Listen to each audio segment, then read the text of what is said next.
Frank Gore is signing with the Jets, which will make it his 5th NFL team. Gore is 3rd all-time on the rushing list with just over 15,000 yards behind Emmitt Smith and Walton Payton. So, Shannon, is Gore a Hall of Famer? God dang it, Skip, you're doing everything you can to get my Hall of Fame pass pulled, aren't you? You keep asking me these questions. I've told you before, I hate answering these questions because when I talk, they're like, he's in the Hall of Fame. That means he doesn't want the other guy to get in. Skip, I think Frank Gore is in the Hall of Longevity and the Hall of Very Good, Skip. I do not think Frank Gore is a great back. He's put up unbelievable numbers over an extended period of time. But, Skip, if you ask me to be 100% honest, Skip, I don't believe Frank Gore is a Hall of Famer. I don't think he was ever dominant. I think he was very good. I think he's played a long time. He's been very consistent, but I don't think he's great. I don't think he was a dominant player, and so I would say no. Way to go, Hall of Famer. You just gave a very objective and very correct answer. I've often told you there is this thing called the Hall of Very Good, and that's where Frank Gore belongs. My golden rule for Hall of Fame is if I have to think twice, you're not in my Hall of Fame because I have high standards. Frank Gore is going to finish 3rd all-time in rushing. That's very, very good.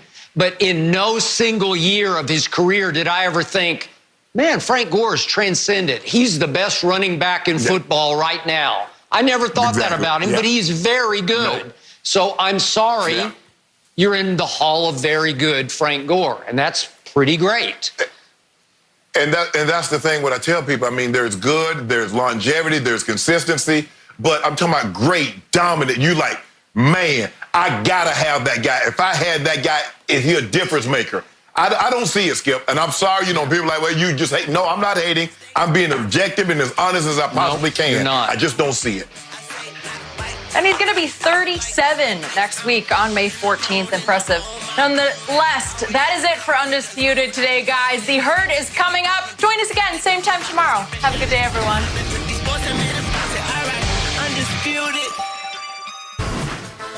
Michael Irvin said he appreciated CeeDee Lamb reaching out to him to tell him he wasn't disrespecting Irvin by wearing number 88. Irvin also said he gave CeeDee some advice about Jerry. Irvin said, quote, Jerry Jones didn't become a billionaire by not being very persuasive. Jerry's one of the greatest dudes in the world to play for, but boy, when Jerry gets something in his head, he gets running with it. Trust me, he can be very persuasive.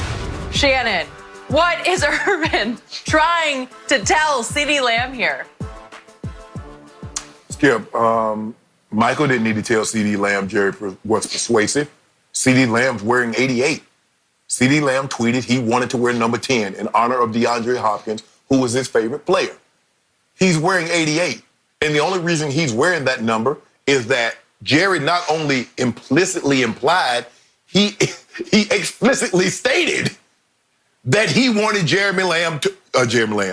wanted CeeDee Lamb to wear the number 88 because of his good friend from college, who was a confidant later, wore 88 in college. So he didn't need to tell CeeDee that Jerry can be persuasive. CeeDee's wearing 88. But here's the crux, what Michael is basically saying. Skip, you see, Jerry Jones has a very unique relationship with Michael, with Dez, and Zeke. At some point in time or another, they needed Jerry and his power to do a favor. That's the difference between them and Dak. You see, Skip, you remember last year when Zeke was holding out and Jerry was like, Zeke who? And they asked him and he said, I've earned the right to joke with Zeke. You see, Skip, if I do you a favor to the magnitude of what Jerry has done for these guys, you damn better believe I've earned the right to joke. And joke all the time if I feel like it. That's the difference. Michael, in his own sort of way, says, okay, Jerry can be persuasive, especially if, you see, he can't be persuasive for Dak. Because Dak, like, I'm going to keep my nose clean. I'm going to be cool over here. I'm not going to need you to pull any strings for me. So I'm going to be over here sitting down, and when y'all ready to do this deal, come see me. That's what Michael was talking about, Skip Bayless. You know that Jerry carried a lot of weight in Dallas. There is nothing that happens in Dallas with a football player that Jerry Jones does not know about before it hits the media. Trust me. Okay, so remember, Michael termed this a warning to CD. He said, I warned him, because he had seen already that CD had gotten steamrolled by Jerry Jones. And you have to understand how to manage Jerry. If you're a star under Jerry, playing for Jerry, you have to stay on Jerry's good side, because his good side can be great for you. But it's a fine line between being able to stay on his good side, but being able to stand up to him occasionally when you believe you're right, and be able to be able to manage him by reasoning with Jerry Jones. Jerry is a reasonable human being. If you'll sit him down and talk it through with him, and you can do it by not antagonizing him or certainly detonating or alienating him. If you'll just sit with him, man to man, eye to eye, sort of son to father, if you will, and say, hey, Dad, you got to understand what I was thinking here. And Michael said to CD, you should have stood your ground, because you believed in wearing number 10, because DeAndre was your idol in high school, because you grew up in the Houston suburb called Richmond, and he was playing for the Texans, and he was you, that he was what you wanted to become.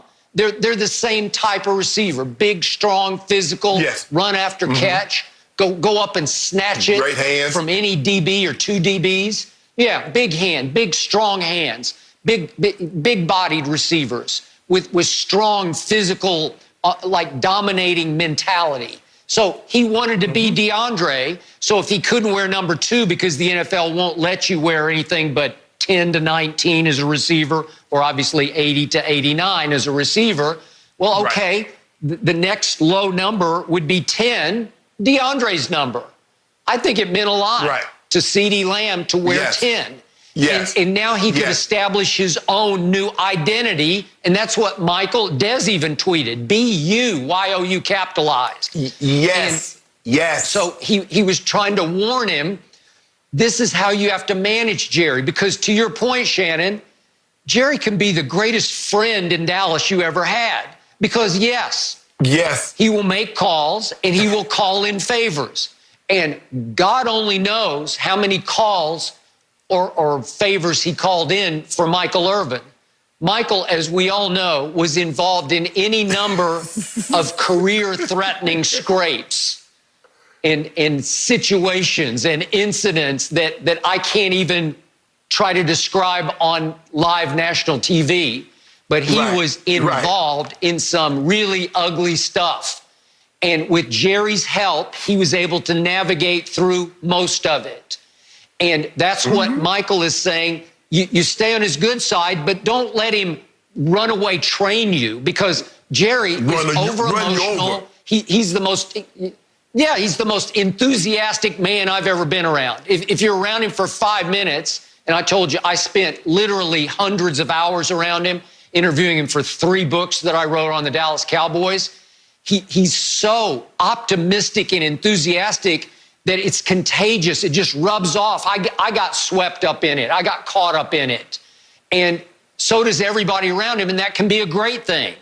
But the point is, and I think Michael was also saying between the lines, you have to be careful with him, because you have to learn to stand your ground without pushing the wrong button.